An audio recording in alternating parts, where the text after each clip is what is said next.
The school trip was supposed to be ordinary. Laughter filled the bus as it climbed toward an abandoned hill station, a place no one really talked about anymore. Halfway up, the engine suddenly stopped. Silence spread. When the first student stepped outside to look around, no one noticed anything strange until someone looked back inside the bus. One seat was empty, no bag, no memory of who sat there, just an empty space that felt wrong. They continued the trip anyway. At the museum, ancient mannequins stood frozen in dusty halls. Students laughed, clicking pictures, until they realized something unsettling. Whenever teachers turned away, the mannequins weren't in the same position. Heads tilted slightly, hands shifted. But the moment an adult looked back, everything was still again. That night, during camping, the forest map kept changing. Paths appeared that no one remembered walking. Trees looked familiar, yet wrong. Every hour, the map added something new, like the forest was slowly rearranging itself. The next day, at a dam, the guide gave one strange rule: never count reflections in the water. Some students laughed, others tried anyway, and quickly stopped. The reflections didn't match the number of people standing there. The hotel near the site was old. In the mirrors, students didn't see their own uniforms, but older ones.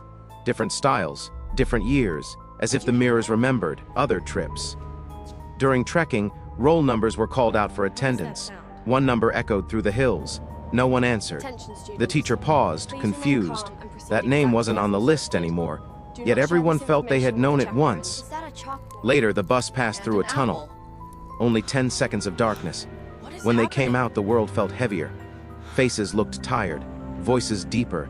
Time had moved differently inside that tunnel. At the zoo, one enclosure carried a name tag identical to a student's full name. The animal inside stayed hidden. No one wanted to look for long. The picnic spot that followed wasn't on GPS. Locals nearby avoided eye contact. One of them quietly said school trips often came here, but rarely talked about it again. At a science center, a digital experiment showed timelines and probabilities. One screen paused on a student's name. The numbers beside it froze. The teacher shut it down immediately, but the silence stayed. On a boat ride, the water felt too calm. During roll call, voices echoed back from the surface, slightly delayed. Phones began acting strange. Photos appeared, taken from behind the students, even when no one stood there. Ruins later revealed stone benches carved like a classroom underground. The bus radio suddenly played an emergency news report about a school trip incident. The date was tomorrow. Then they found a group photo pinned on a notice board at the location. Every face was there, all of them, taken before they arrived. The guide knew things he shouldn't, childhood nicknames, secrets never spoken aloud. In the desert, footprints followed the group but never appeared ahead. At night, the hostel locked itself. Exit signs pointed inward. In snow, one student left warm footprints without moving.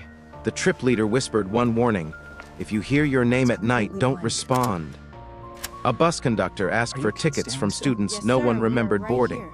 Bells rang endlessly at a heritage site. In caves, echoes spoke before words were said. Backpacks floated near a waterfall. Shadows sat at the campfire. A diary wrote tomorrow's events. Attendance registers filled themselves. Reflections crossed bridges first. GPS rerouted endlessly. Phones called themselves. Bells rang only during blinks. Jars carried labels. Rooms didn't exist. Water made sounds without water. A ranger counted more students than expected. Echoes repeated sounds before they happened. Waves erased only one set of footprints. Headlights revealed shapes in trees. Souvenirs felt familiar. Stars formed roll numbers. One photo showed a smile that didn't feel human. The bus stopped at a school that no longer existed. Rules were broken. A whistle echoed without a teacher.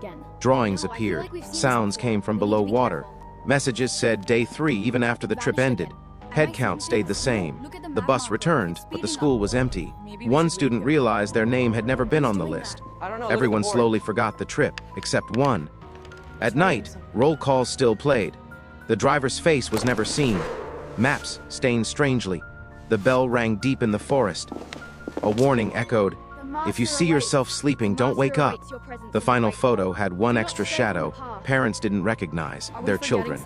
And when the school announced the trip was canceled, the memories remained. Subscribe to my channel and press the bell icon.